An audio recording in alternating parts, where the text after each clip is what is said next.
Welcome to The Explainer. Today, we are tackling a really interesting security risk. It's one that doesn't steal your data, but it can silently and very quickly empty your wallet. It's called LLM Unbounded Consumption. So let's get right into it. Here's what we're going to cover.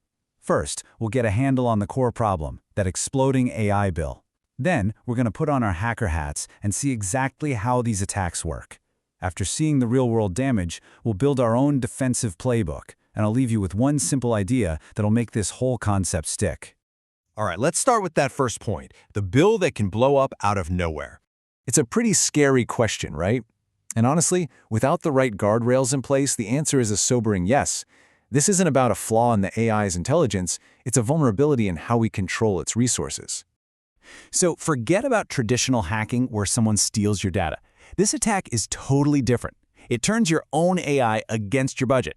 It's designed to make your system just work and work and work, racking up a huge bill that, you guessed it, you're on the hook for. And while the financial hit is what usually grabs the headlines, the damage really doesn't stop there. An attack like this can grind your service to a halt, which effectively locks out your actual paying users. It becomes a denial of service attack. Okay, so how does an attacker actually pull this off? You might be surprised by how simple and kind of clever the methods are. Let's break down the anatomy of the attack. This one's the most basic version of the attack. Think of it like this. You order a single coffee bean, and what gets delivered to your door is the entire plantation. The attacker's input is tiny, but the output that you have to pay for is absolutely enormous. A prompt like this looks so harmless, but it is a financial time bomb. See, the LLM has no concept of getting tired or, hey, this is a waste of money. It will just dutifully execute this command, and you will pay for every single token it generates along the way. Now, this is where it gets even more dangerous, especially with AI agents. Those systems that can perform multi-step tasks all on their own. Instead of just responding, these AIs can think and plan and act, which, well, it opens up a whole new way to be attacked. This simple instruction can create a recursive nightmare. The agent gets trapped in a feedback loop, calling itself or its tools over and over and over. It becomes a runaway process, just burning through your budget until someone, a human, physically pulls the plug. Okay, so what if your LLM is connected to the outside world? Through tools like a search engine or a weather API.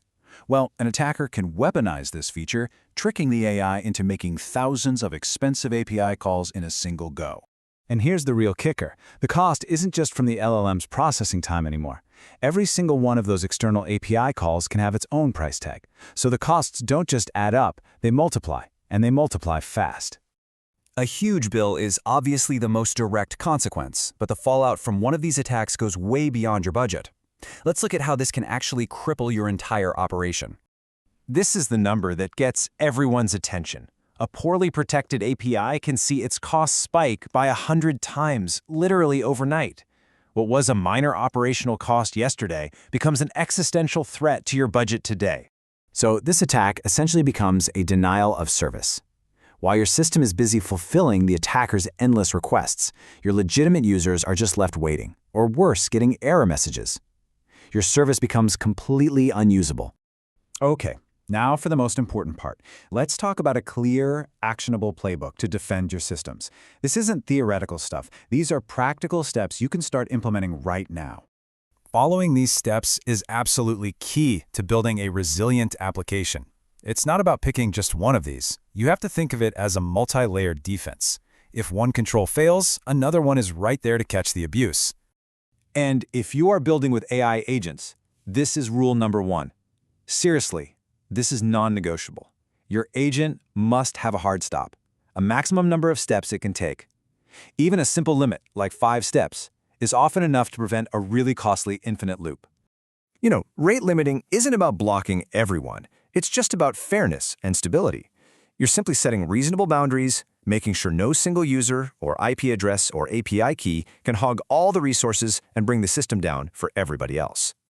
Okay, let's wrap all this up with a quick summary and a really powerful mental model that I promise you won't forget. This is the key idea to hold on to. This table right here gives you a perfect snapshot of the main threats we've covered. It connects the dots between the type of risk, like a token flood, a concrete example, and its ultimate impact, like a massive bill. This is the single most important idea to take away from all of this. Unlike a human, an LLM feels no fatigue. It will execute instructions forever. If you don't build in the off switch, an attacker will happily let it run on your dime.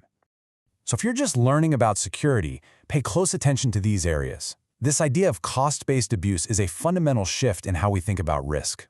We're moving beyond just data theft to actual financial attacks, and it's quickly becoming a top concern for anyone building with LLMs. So I'll leave you with this. This isn't some theoretical problem. It's a very practical one you need to solve.